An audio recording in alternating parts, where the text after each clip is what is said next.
வணக்கம். இன்னைக்கு வீடியோல மாசி மாத பலன்கள்ல ரிஷப ராசிக்கு இந்த மாசி மாதம் எப்படி இருக்கும் அப்படிங்கிறத நம்ம பார்க்க போறோம். இந்த ரிஷப ராசியினர் பொதுவாகவே எந்த ஒரு விஷயத்தையும் ரொம்ப அழகாகவும் சரியான நேரத்திலும் செய்யணும் அப்படிங்கிறதுல ரொம்ப முனைப்பு காட்டுவாங்க. நம்ம கிட்ட ஒரு வேலையை ஒப்படைச்சாங்க, அதை நம்ம சிறப்பாக செஞ்சு முடிச்சிடணும். அதே நேரத்தில் சரியான நேரத்தில் சரியான ரிசல்ட் கொடுக்குற மாதிரி செய்யணும் அப்படிங்கிறதுல ரொம்ப கவனம் செலுத்தக்கூடியவர்கள் இந்த ரிஷப ராசியினர். அப்படிப்பட்ட இந்த ரிஷப ராசியினருக்கு இந்த மாசி மாதம் எந்த மாதிரியான மாற்றத்தை, முன்னேற்றத்தை, ஏற்றத்தை, மிகப்பெரிய ஒரு அதிர்ஷ்டத்தை, ஜாக்பாட் அடிக்கக்கூடிய அமைப்பை, இந்த மாதிரி எதெல்லாம் தரும், இல்லை எதிலெல்லாம் எச்சரிக்கையா இருக்கணும், இந்த மாசி மாதம்ங்கிறது ரிஷப ராசிக்கு என்னென்ன விஷயங்கள்லாம் அவர்களுக்கு பலன் தரப்போகுது அப்படிங்கிறத நம்ம ஒரு ஓவராலா நம்ம முழுசா இதை பார்க்க போறோம்.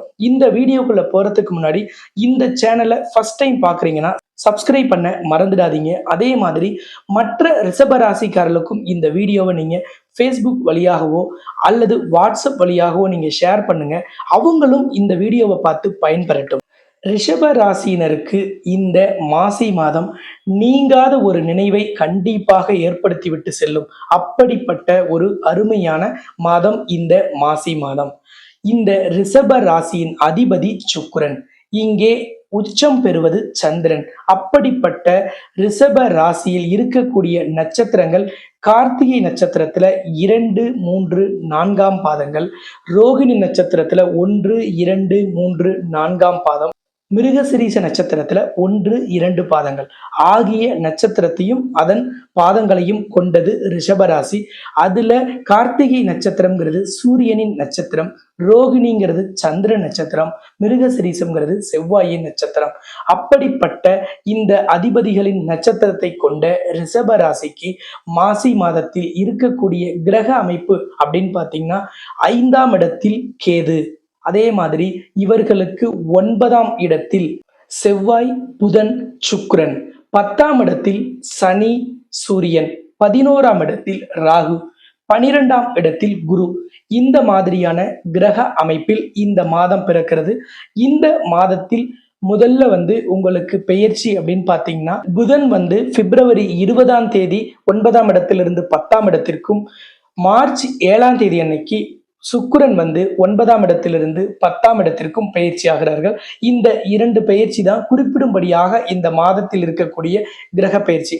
இதன் அடிப்படையில் இந்த மாதம் எப்படி இருக்கும் அப்படிங்கிறது தான் நம்ம இந்த வீடியோல பார்க்க போறோம்.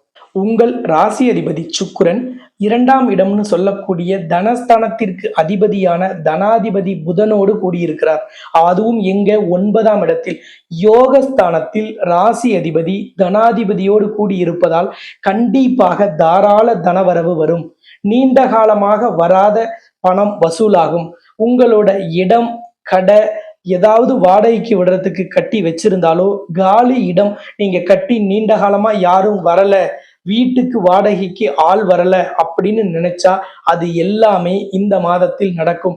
நீண்ட காலமாக வாடகைக்கு கட்டிய பில்டிங் வாடகைக்கு போகாமல் இருந்தால் அருமையான டெனன்ட், உரித்த நேரத்தில் வாடகை கொடுக்கக்கூடிய, உங்களிடத்தை பத்திரமாக பார்த்து கொள்ளக்கூடிய ஒரு அருமையான டெனன்ட் வருவதற்கு அருமையான காலகட்டம். அதனால இவ்வளவு நாள் நிரந்தர வருமானம் வர மாதிரி ஏற்பாடு செஞ்சும் எனக்கு வருமானம் வரலைன்னு நினைச்ச எல்லா ரிஷப ராசியினருக்கும் அருமையான காலகட்டமாக இருப்பதால் உங்களுக்கு நிரந்தர வருமானம் வருவதற்கான ஒரு அருமையான வழி இந்த மாதத்தில் கிடைக்கும். வேலைக்கு போயிட்டு இருந்த பணியாளர்களுக்கு எல்லாமே ஏதாவது ஒரு முடிவு உங்களோட மேல் அதிகாரிகிட்ட இருந்தோ உங்கள் நிறுவனத்திலிருந்தோ கிடைக்கணும். அது சம்பள உயர்வு சார்ந்து இருக்கலாம், பதவி உயர்வு இருக்கலாம், அல்லது இடமாற்றமா இருக்கலாம். எதுவாக இருந்தாலும் இவ்வளவு நாள் நீங்க வெயிட் பண்ணிட்டு இருந்திருப்பீங்க, எந்த ஒரு பதிலும் வராம உங்களோட கோரிக்கை கிணத்தில் போட்ட கல்லு மாதிரி இருந்திருக்கும். இப்போ உங்களுக்கு பதில் கிடைக்கும், உங்களுக்கு முடிவு தெரிய வரும். அந்த முடிவு உங்களுக்கு சாதகமாக இருக்கும். நீங்க எதை எதிர்பார்த்து நீங்க அப்ளை பண்ணீங்களோ, எதை நீங்க விரும்பி நீங்க இவ்வளவு நாள் காத்துக்கிட்டு இருந்தீங்களோ அந்த விஷயம் உங்களுக்கு நடக்கும். அதனால சந்தோஷம் பெறக்கூடிய மாதமாக இந்த மாசி மாதம் ரிஷபராசினருக்கு இருக்கும்.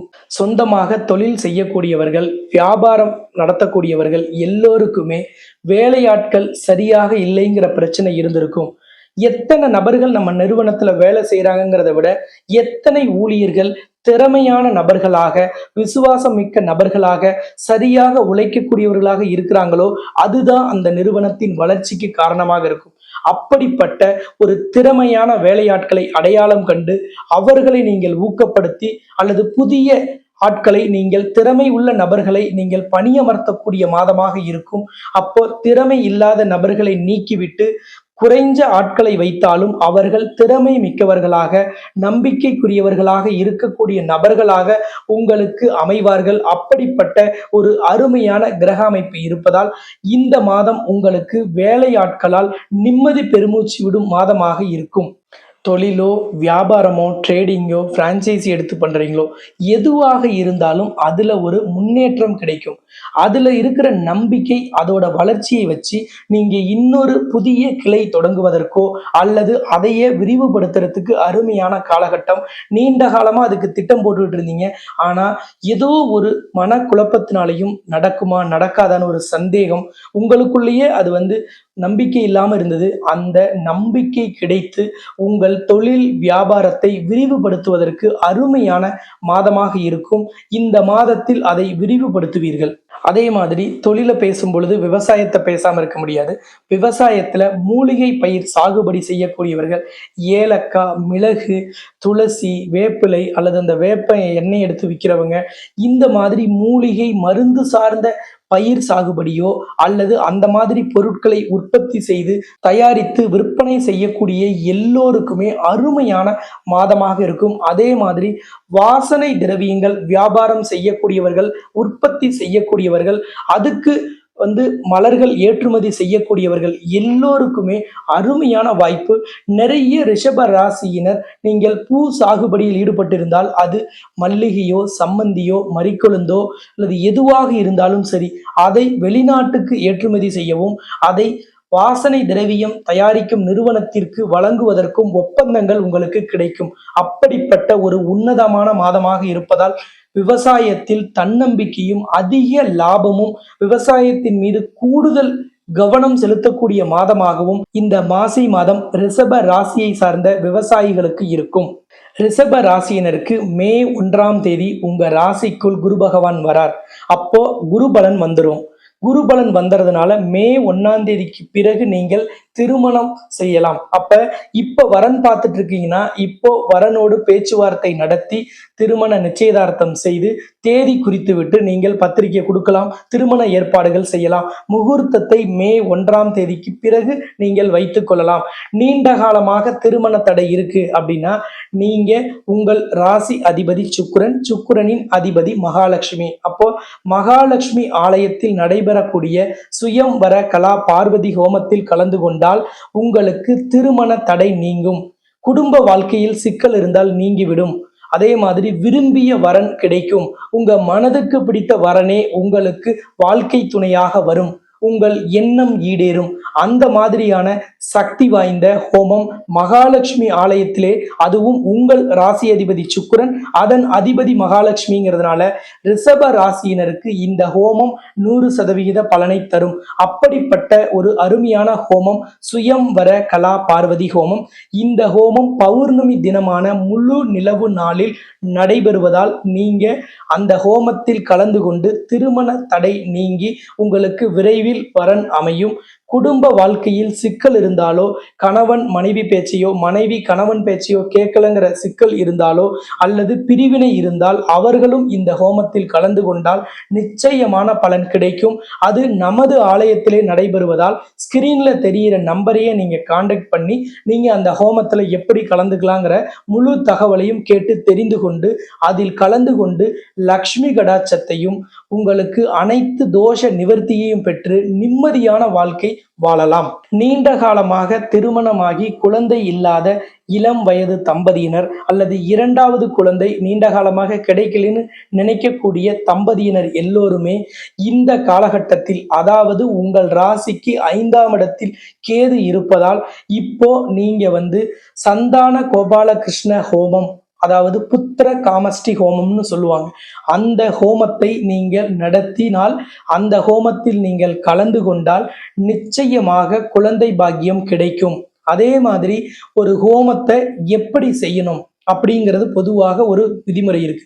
ஆனா என்னைக்கு செய்யணுங்கிறத தேர்ந்தெடுக்கிறதுல பல பேருக்கு குழப்பம் இருக்கு. அதுக்கு என்ன செய்யணும்னா, உங்களுக்கு உகந்த தார பலம் உள்ள நாள்ல, சந்திர பலம் உள்ள நாள்ல, நல்ல திதி, நட்சத்திரம், யோகம், கரணம் உள்ள நாட்கள்ல நீங்க சரியாக அந்த ஹோமத்தை சரியான ஹோரையில் நீங்க செஞ்சா நிச்சயமாக அந்த ஹோமத்தினால் உங்களுக்கு குழந்தை பாக்கியம் உறுதியாக கிடைக்கும். உங்கள் ஜாதகப்படி அந்த ஹோமத்தை எந்த நாள்ல செய்யணுங்கிறத நீங்க எனக்கு அனுப்புங்க. உங்களோட ஜாதகத்தை ஸ்கிரீன்ல தெரியிற நம்பருக்கு. அதுல நான் குறிச்சு கொடுக்குற அந்த நாள்ல நீங்க செஞ்சா 100% பலன் கிடைக்கும். குழந்தை பாக்கியம் இல்லையே, நம்ம வீட்டுல மழலை செல்வம் இல்லையே, பல பேரோட ஏச்சிக்கும் பேச்சுக்கும் ஆளாகிறோமே, பல பேர் இதையே ஒரு குறையா சொல்லி சொல்லி நம்மளை நோகடிக்கிறாங்களேன்னு நினைத்த எல்லோருக்குமே இந்த வீடியோவை பார்த்தவுடன் நீங்க நினைச்சுக்கிங்க, இந்த வீடியோவை பார்க்குற அமைப்பே உங்கள் குழந்தை பாக்கிய பிரச்சனைக்கு தீர்வு கிடைச்சிடுச்சுன்னு அர்த்தம். காரணம் இல்லாமல் இந்த பிரபஞ்சத்தில் இறைவன் எதையும் நிகழ்த்துவதில்லை. இந்த வீடியோ உங்க முன்னாடி இப்ப பாக்குறீங்கன்னா கண்டிப்பாக குழந்தை பாக்கிய பிரச்சனை உங்களுக்கு தீரப்போகுதுன்னு அர்த்தம். அப்படிப்பட்ட அந்த ஒரு வாய்ப்பை பெறுவதற்கு ஸ்கிரீன்ல தெரிகிற நம்பரை நீங்க தொடர்பு கொள்ளுங்கள். மொத்தத்தில் ரிஷப ராசியினருக்கு நீங்காத நினைவுகளை ஏற்படுத்தக்கூடிய மாதமாக இந்த மாதம் அருமையான வாய்ப்புகளோடு அற்புதமான அமைப்புகளோடு காணப்படுவதால், கிரக அமைப்புகள் சிறப்பாக இருப்பதால் நிச்சயமாக பல்வேறு மாற்றங்கள் நல்ல மாற்றங்களாக, முன்னேற்றம் தரும் மாற்றங்களாக, வாழ்வில் ஏற்றம் தரும் மாற்றமாக, குடும்பத்தில் அமைதி தவழும் மாதமாக இந்த மாதம் இருக்கும் என்பதில் எந்தவித சந்தேகமும் வேண்டாம். உங்கள் இஷ்ட தெய்வத்தையும் குல தெய்வத்தையும் ஒவ்வொரு நாளும் பிரார்த்தனை செய்யுங்கள். நிச்சயமாக நீங்கள் நினைத்ததை விட அதிக அளவிலான பலன்கள் கிடைக்கும். நானும் தாய் மகாலட்சுமியை உங்கள் சார்பாக பிரார்த்தனை செய்து கொள்கிறேன். ஏன்னா உங்கள் ராசி அதிபதி மகாலட்சுமி. அப்படிப்பட்ட லக்ஷ்மியின் உபாசகராக இருக்கக்கூடிய நான் உங்கள் சார்பாக பிரார்த்தனை செய்து உங்கள் எல்லோரின் கோரிக்கையும் நிறைவேறட்டும் என்று கூறிக்கொண்டு இன்னொரு வீடியோவில் சந்திக்கலாம் என்று கூறி உங்களிடமிருந்து விடைபெறும் நான் ஜோதிட ரத்னா, ஜோதிட கலாநிதி, ஜோதிட செம்மல், மகாலட்சுமி உபாசகர், ஸ்ரீலஸ்ரீ டாக்டர் ராம் பரிமளம் ஆச்சாரிய குருஜி. நன்றி, வணக்கம்.